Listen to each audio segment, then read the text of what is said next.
Welcome back to Long Enemy Within War. When last we left, we were about to go on a UFO mission, and just before I do this, I'll just quickly explain what I'm trying to achieve in March. Apart from the satellites I talked about, I also want to get somewhere between 18 and 20 promotions in total. 18 because with 18 promotions you have 3 times 6, which is a bunch of different squads, because due to the fatigue and this is going to happen more than once, we need different teams cycling, and they need to be able to fill in each other's roles when someone gets injured. That's why I'd like to have a bit more than that. Eventually I aim to reach at least 32, so I have 4 teams of 8, but for March 18 should suffice, hopefully 20. So for that reason, this is going to be a rookie mission.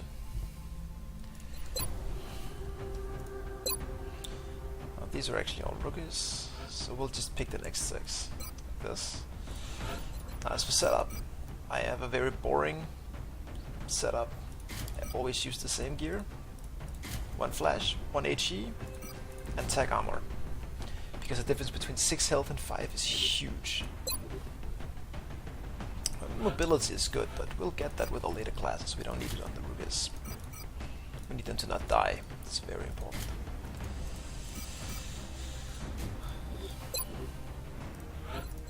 So, having to equip everyone like this is super interesting.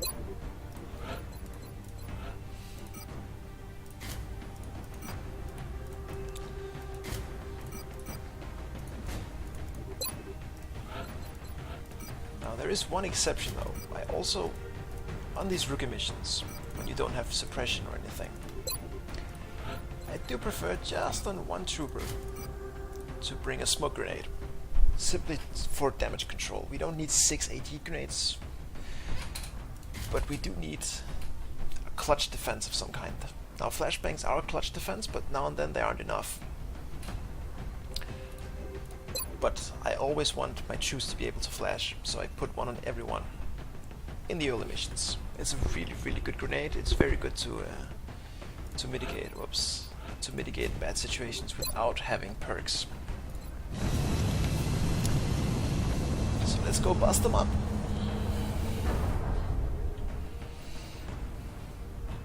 Touching down. Oh yes, target the site is barn. near the German border. It looks like the aliens went down in a sparsely populated area. If there are civilians in the area, I hope they stay clear. Well, they usually do.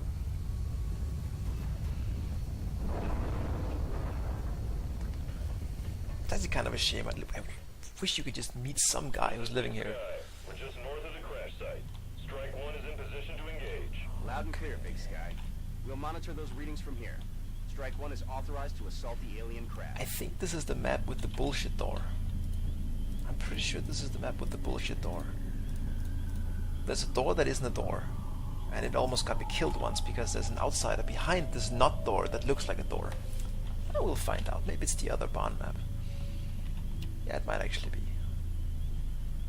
Oh, this is interesting. I've actually never noticed this. You can actually grab the roof here. But if you've... Okay. Well, it's good to know. We have our smoke here, so this is our rear person. The reason we bring AT grenades instead of AP grenades is that usually I used to bring 1 AP on everyone, and then whatever, and then I realized I need flash and I need HE grenades. The problem with HE grenades in Long War is that they aren't guaranteed to destroy cover. You need 2 or maybe even 3 sometimes to destroy cover. So the best thing to follow up or assist HE grenades is more HE grenades. So eventually just start putting them everyone, and I don't really miss the AP grenades. They're unreliable, and then you need to be really close to use them effectively.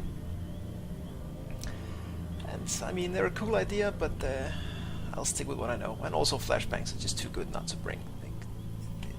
It's so incredible what kind of situation they can get out of. So on this map, we start in this corner down here. I don't really use this back alley here because it's difficult to move from place to place here, and you don't really get anything from it. Like there's this small alleyway back here, but you might as well just move in this direction. Typically, what I want to do is clear this area first, because once we have this, And no, I didn't notice this before. This is pretty cool. I wonder if you can get all the way up here. Maybe. But anyway, we want to clear this, because having all these walls means we can move undetected, breach deeper into the map, and hopefully use this door and then assist from out here, and breach the rest of the map towards the UFO up here. There's also an area over here that we'll need to clear, but just like the last map, getting a foothold on the map is pretty simple. We have this nice area to set up in. The only possible trap is that, like the previous map, there's a window here that could trigger things in here if we take this position. Or if we move here, you can just skim over it. So that's what we'll do first. And then, because this move might also trigger something down here, this is gonna be the second move. Aye, aye, Commander. X-ray spotted. There we go. 2 sectoids. Oh, this guy's put himself in a... he's not that dumb. He's not that dumb. I was about to trash talk the poor sectoid. You can get up to these. This is a pretty good place for a squad side sniper later.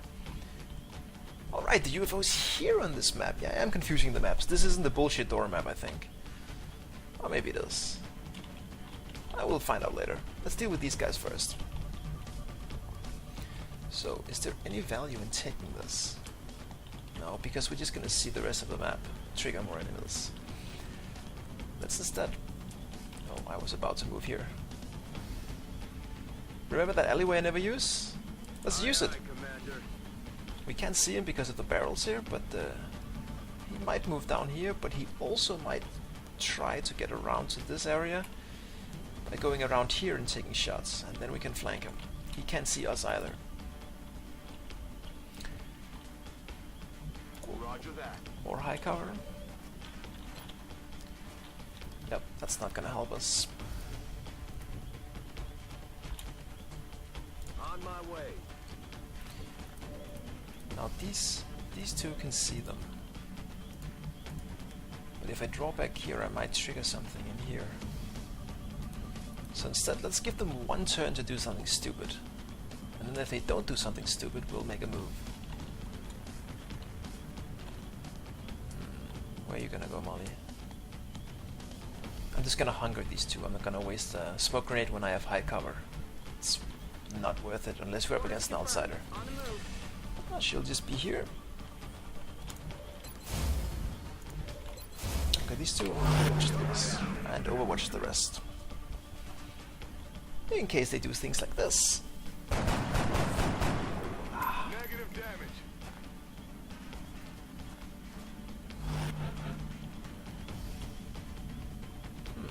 Interesting.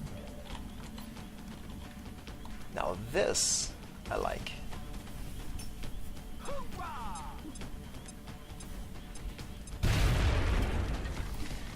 One of the advantages of bringing a lot of HE grenades is that you can also be a bit more liberal with them. I mean, this is just one sectoid, but on UFO maps there are typically 5 or 6 sectoids and an outsider. So getting rid of the cover of the first ones means we probably won't take any damage. It will make the rest of the mission easier. Plus we have flashes. I'm about to start keeping score. We bring consumables to use them, not to just sit on them. Might as well use them. I know it's gonna give me like 0.3 less MELD because I blew him out a little. Except he didn't take any damage, so actually it won't. But it might have. But that's easily worth it to secure a kill this early on the leader. Now he's on Overwatch. So I probably can't do anything but just... I could stabilize this guy. This way we'll have a 40% shot next turn, then he'll shoot and she'll stabilize. If he just overwatches, we'll kill him like that. If he moves, we'll get him with our own overwatch. Like if he does something like this.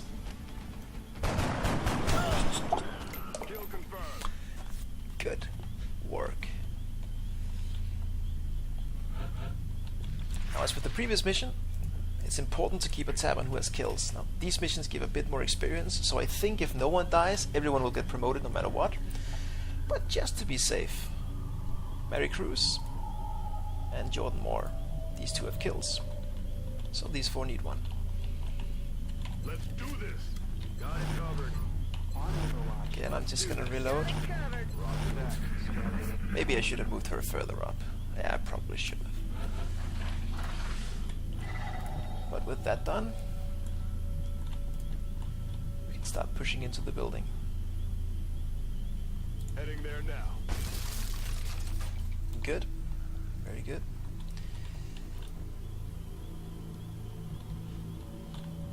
Moving out. Just do the conquer line. Don't be afraid to dash in these situations, because we've cleared this area. There's no one there. Moving on target location. All you lose is an Overwatch. Orders confirmed. Just be sure you move behind the front people and not in front of them like that. Otherwise, one of these dashes can get really nasty, really fast. Now that's probably the outsider. Do you hear something?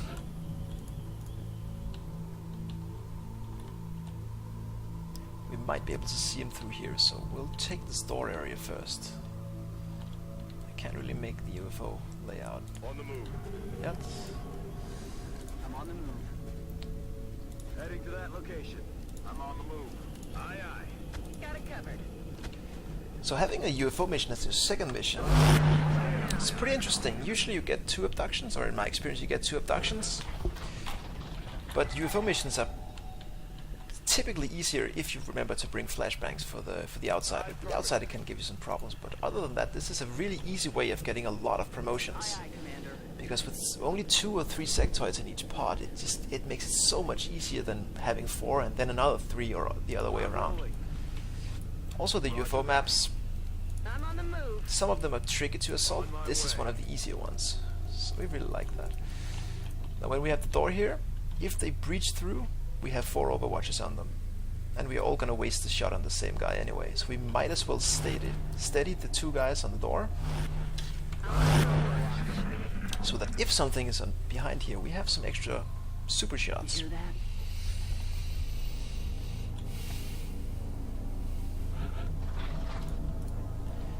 It works maybe 1 in 10 times, but you lose nothing from doing it, so might as well do it.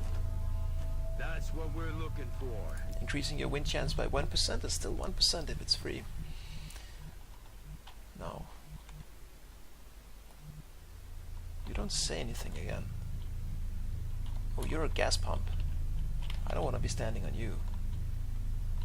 But if I move out and trigger something, I can move back and we can do what exactly? If we move over here, this is where the...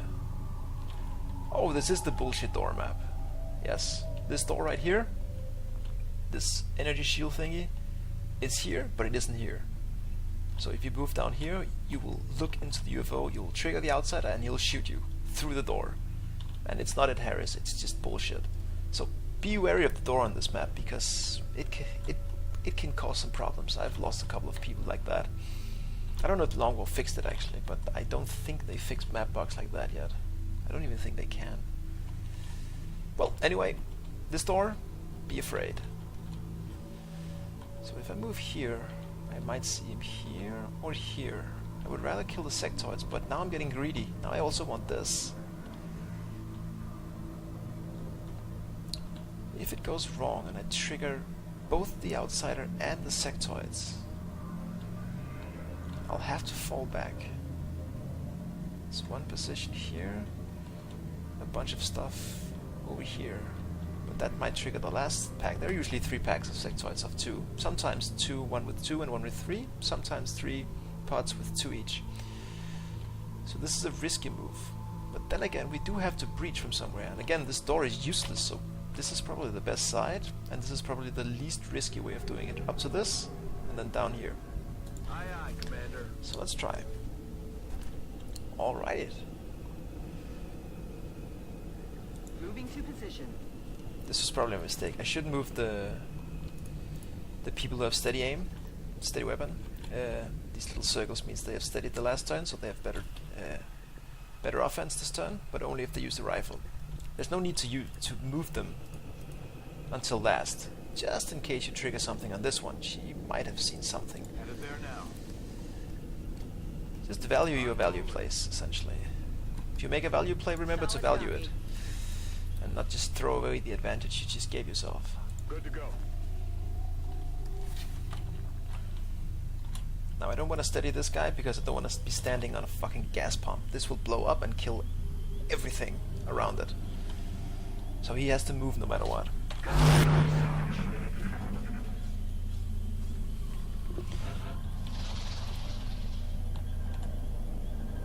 I think this is the 2 turns. So we might be able to grab it. But that means we have to go down this way to be able to have enough moves to go over here. We'll see about 1, 2, 3, 4, 5, 1/6 of the UFO if we go like this. So it's a risk, but it's a calculated risk. And we all have flashbangs, just in case. Good. She can grab it next turn if it's still there. Oh, wait. That's not 1/6. That's almost half of it. Of course she has line of sight, as though she was peeking out of this corner and looking down here. I didn't think it would be that severe though. Ah, whatever. Copy that. It worked out this time. All you can really do is praise Iron Jesus. I'm on the move. On the move. Affirmative. There's a hole here, but I'm not gonna move there. Should have taken this earlier. This is a bit too wide an angle. Head now.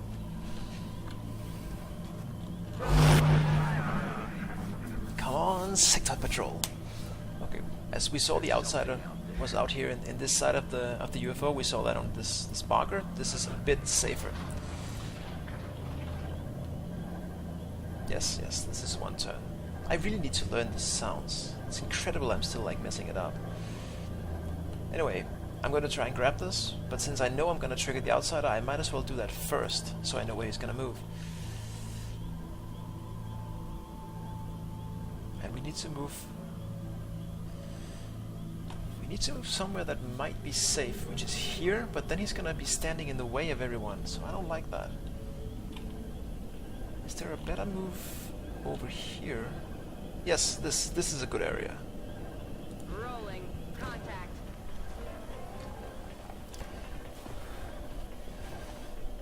Now you may not know this, but the outsiders in Long War are terrifying. They will regenerate. So just like whittling them down is no good, which is a good strategy otherwise because they also have 10 health. On top of all the good stuff they always have. Now even at this range, even if I flash him, it's still risky because he has a lot of aim and he will kill people in 1 hit. Almost always. So the question is, do we want to blow up this thing? It's gonna give us slightly less resources, but it's also gonna give us a guaranteed kill. Let's see if we trigger anything first. He's gonna die this turn, so I can move and flank. Got it. Good. Now, do we blow you up? I want to say yes. I want to say yes, because this is way too risky. Yeah, there's no need to risk anything. Rookies is your most important resource in the beginning. This tiny piece of thing is nothing compared to this team. And again, you get more experience if no one dies. So, going through a mission without losses is the most important thing. I don't think this thing is gonna blow up from this, unless I'm really unlucky.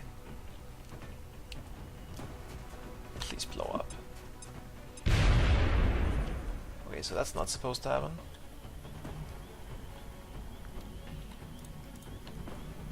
Let's try that again.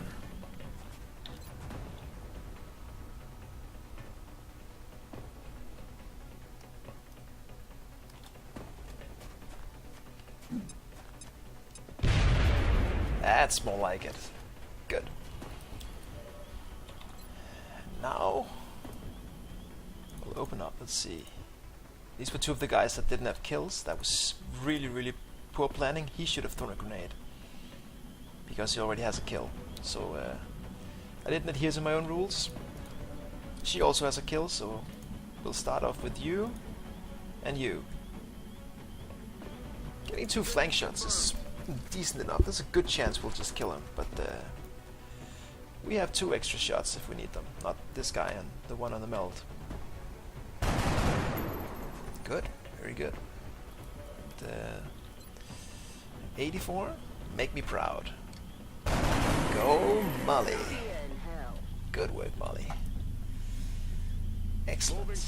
Sometimes when you're a terrible commander, your troops can pull you out of a bad situation. Not that this was bad, but it was just stupid. It was pointless not to make sure to spread the kills around. For no reason. There was absolutely nothing prohibiting me from doing it. I just didn't do it. But it's no problem. Let's see if we can go to that door next turn, just so I can complain about it some more. This dumb door, bullshit door. You hear that? Now, as far as I understand, when you take a UFO, all the enemies on the map are going to start patrolling towards it. Let's test if that's true, using this door. Heading out. Now she also has a kill. You have a kill. Moving. You have a kill. Aye, aye. So Diaz, Yamamoto, and Papadakis. They need kills. Okay. Roger that. I'm on the move. Now watch this. Now why can I see this? What trooper is seeing this area? I'll tell you. She is! Through this thing! Look. This doesn't make any difference. They're conning you. The aliens are trying to fool you with this door, and I'm gonna tell you, they fooled me more than once. So, if you feel like this door is a bit buggy on this map, it's because it really is. So, just, you know, when you spawn on the other side of the map and you assault the UFO from this direction, just be aware that this is just a hole. Because you're gonna get stuck in half cover against an outsider. Yeah, here they come. It's go time. 2 sectoids. Shot wide. I'm guessing 2 more will show up. Yes. Yes, flank yourself. Almost. Oh wait, no he didn't. Now again, I'm gonna take the furthest move first. If other sectoids are triggering from this move, I want to know now. Moving out. Doesn't seem like it. Perfect. When this is what you see, everything is under control. A flashbang is absolutely crippling against enemies, and when you can hit every single enemy and you outnumber them this heavily, it's no problem. You should know that the sectoids can still use their psionic abilities with full effect. So even if you flashbang sectoids, they aren't irrelevant. They're just bad. Flashbangs last for 1.5 turns, and what this means is if I flash them now, if they were an Overwatch or something, or for other reasons would be able to take shots, this would break the Overwatch. It would then be their turn, they would have terrible aim and movement, then it's my turn. And if they have Overwatched in that turn, they still have the aim penalty. But in their next turn, they have their aim back. This is different from how it worked in Enemy Within, where it lasted 2 full turns. Now they nerf flashbangs, and they're still the best grenade in the early game. On the move. I really, really like my flashbangs. Now you need a kill. Okay. Good. You don't. Moving out. Okay. This is a bit risky, but there really is no cover to flank him from, so they have to run through Overwatch into the open to flank this guy, and I don't think they do that. I can't remember seeing that. If he's gonna die because I said that, I'm really sorry. Heading there now.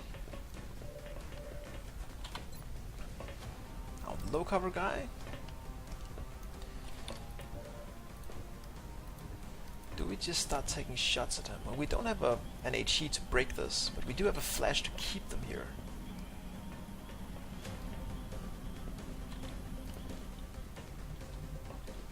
So I could push up to throw an HE grenade, but he needs a kill. You don't though.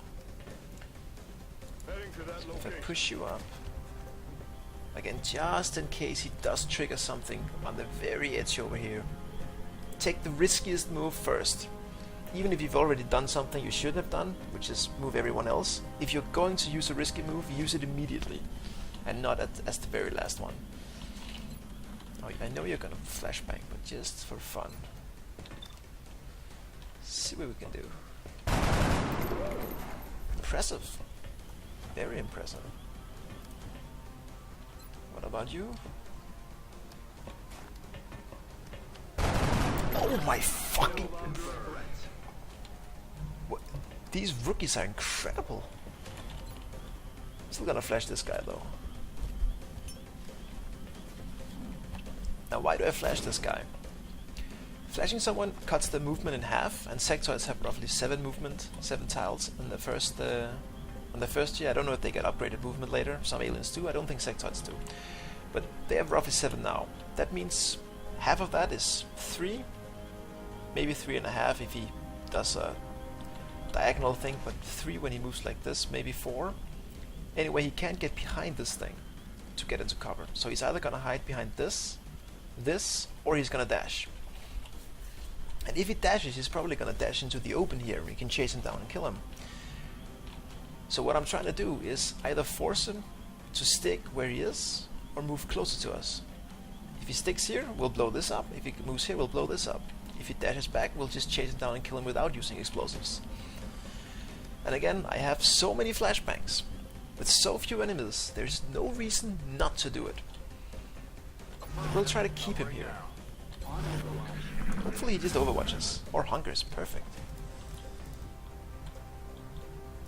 So you also got a kill, you got a really sick kill. So that's Yamamoto and Diaz, they're the last 2. Okay. Now hunger is useless against flanks. Hoorah! Mission accomplished. Wow, only 2 parts. This is a really good way of starting a campaign. Such an easy mission, so early in the game. Well, that was pretty simple. Impressive work, Commander. Our soldiers have to be feeling good after a mission like that. Oh, she didn't get a kill.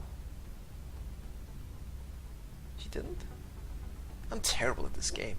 I don't know why I play it. I don't know how to play. Fortunately, these missions give it a bit more experience than the first ones. Let's take a look at how much. So, you didn't get a kill. You got 130 experience. I'll be honest with you, I'm not sure where the 30 comes from. I was expecting 120. I thought the experience bonus was 20 if you don't lose anyone. It might be 30 actually. And then the first mission just gives 90 experience instead of 100, or 70 instead of 100. I don't know. I should probably look this up. What the hell am I talking about? This is good. This is excellent. This is so good.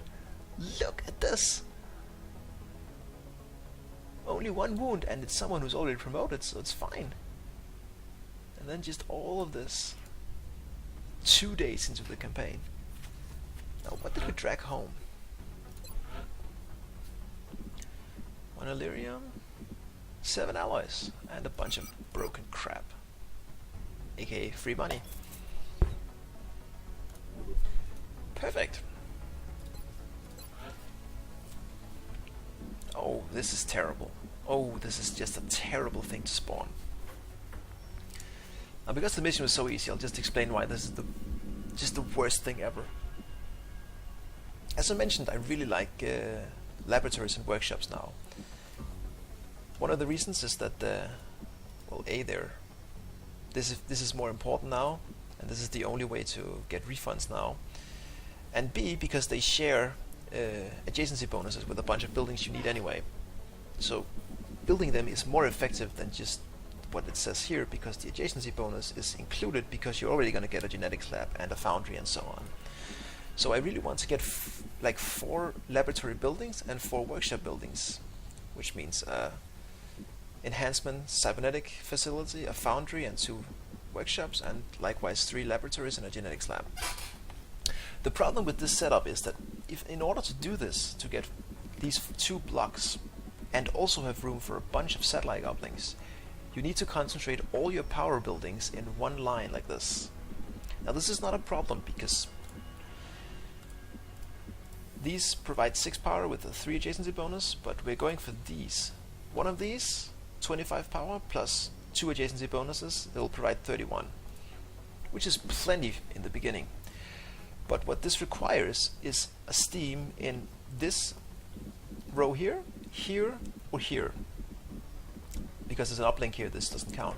If it's in the middle, this means if we build our power structures here, then we can't build the blocks. And if we build the blocks over here, we can't get the satellite uplinks, because we need the adjacency bonuses for the satellite uplinks. So if this steam was here or here, this would be completely fine. But because it's in the middle, that's really, really tricky. I'm not sure how I'm going to build my base now. I'll think about that offline. But just know that not happy about that. But hey, you can't get everything. We'll figure something out. Is it still too hard for you, Valen? Oh, now they're doing something and they don't complain anymore. Maybe it was just like a union thing. Give us something to do. It's too complex not doing anything. That's actually true. I'm terrible at not doing anything. I do a lot of it, but I'm not very good at not doing it. So these satellite requests now, early in Long War they gave you a cash bonus, now they give you engineers instead. Which is fine by me, because this is not as necessary in the early game, it's good later on. But before, the cash bonus was really huge early game, so I like this. This means you aren't as restricted by these requests. So I can do what I want, sort of, with the satellites. Anyway, that was it. We like this. Let's see what's in store for us next time. Hopefully we get a mission before March 11th, so we can build a setup link with the cash we're gonna get. We've picked up multiple requests for assistance. Abductions in progress are marked on the hologlobe. A heavy panic. Alien activity, it's based on the panic. Well, it means we get some cash, but it also means it'll be a little bit harder than what's usually your first or your second abduction mission, your first triggered in here. It's usually moderate. So who's available? A gunner, an infantry, and we can wait 7 hours for a rocketeer. But preferably we only bring 2 specialists, 1 preferably, but on a heavy mission I'll take 2. So this shouldn't be a problem. We'll take these 2 and 4 rookies. Excellent. Well, we'll look at that next time.